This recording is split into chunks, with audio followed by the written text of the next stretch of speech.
subscribe.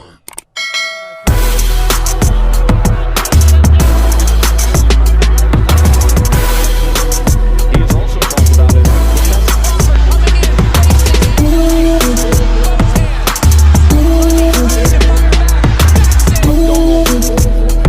That left hook is so good, and it's so long and so precise and so hard, but With less than 10 days away, UFC 300 is right around the corner, and the card is exhilarating.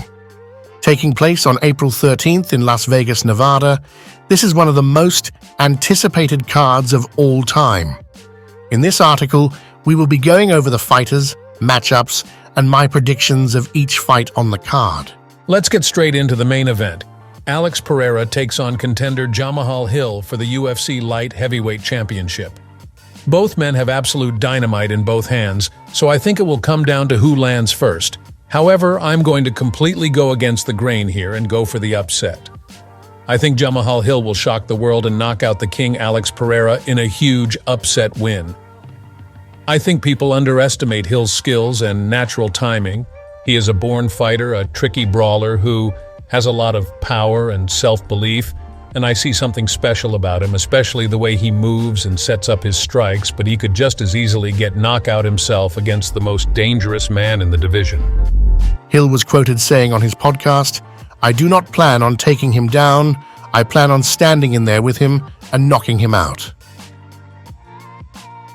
The first fight of the night will feature former bantamweight champion Cody "No Love" Garbrandt, facing off in his bantamweight debut, moving up from flyweight where he will face Deiveson Figueiredo. Garbrandt is coming off back-to-back wins and is looking to get back to the top of a new division. Figueiredo is a formidable opponent. The former flyweight champion is looking to end his second fight at bantamweight with a statement against the former champ. Figueiredo last fought against Rob Font in a decision back in December. Font formerly knocked out Garbrandt back in 2021. Looking at this fight, Cody will try to find one big punch with that powerful right hand, while Figueiredo will look to take the fight to the ground, but will occasionally stand and bang with Garbrandt. Expect a KO or a war. Deiveson Figueiredo will probably KO Garbrandt. Next up, we have the man with the most wins in UFC history, Jim Miller. Miller looks to add another win to his resume. This could be it for Miller, win or lose, as he looks to maybe end his career on top with a win over powerful and ever-dangerous Bobby Green. Green is coming off of a decision loss to another man who will be named later. Green, also being close to 40, looks to close his career out on top with a win over the man with the most wins in UFC history. Green will look to keep the fight on the feet, while Miller will most likely try and take this to the ground for a submission. We predict a Bobby Green decision. Next up, the women's strawweight bout between Jessica Andrade and Marina Rodriguez.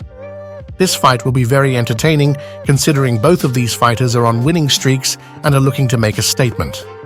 However, I predict Jessica Andrade wins by decision. In the women's bantamweight division, the legend Holly Holm versus unranked Kayla Harrison, making her long-awaited UFC debut. The gold medal judo winner is a nightmare to grapple with in the clinch, and her striking shouldn't be underestimated. Holly will look to keep this fight on the feet. I think Harrison will definitely make a statement in her first match, but Holly Holm will take the KO victory in the third round. Lastly is our featured bout of champion Jang against Yan Xiaonan. Weili is one of the most dominant champions of all time. This bout being no different. Yes, Xiaonan is a force, but Weili is climbing the ladder to become the best women's fighter of all time.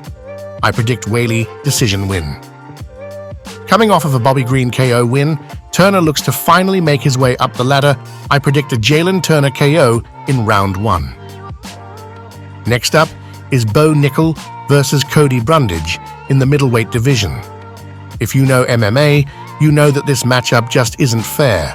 Not much to be said here, other than Bo Nickel is a 3-time wrestling champion, and he barely uses it because his striking can KO people with one punch. Bo Nickel round 1 KO easy work. Bantamweight GOAT Aljamain Sterling makes his featherweight debut against Calvin Kattar. Sterling will spam takedowns, and he will try to either submit or get Kattar with ground and pound. Kattar will look to keep this fight on the feet and use his great stand-up to KO Sterling. I predict a Sterling decision win. Former champ Jiří Prochazka and Alexander Rakic will face of next. Rakic is a very boring fighter with a very bland style, while Prochazka is one of the most exciting fighters in the UFC with one of the most unique styles. I think Prochazka gets the win here. Oliveira has the most finishes and submissions in UFC history, and this bout will push him ahead in the rankings. Tsarukyan is also coming off of a KO win over Dariush back in December. This will be a war of a fight, but I predict a Charles Oliveira round 2 submission. The beginning of the end is here for Max Blessed Holloway, moving up to lightweight to fight for the BMF title. His opponent, Justin the Highlight Gaethje. Gaethje is a trained killer. People who fight him do not end up the same after the fight. The amount of damage that he gives out is more than almost anyone. Even Khabib said he hits the hardest out of everyone. I think this is the end of the road for Max's chin. Gaethje will hit him with either a clean overhand right or maybe another head kick to win the fight. I said, guess who's back? Man, guess who's back? I said, guess who's back?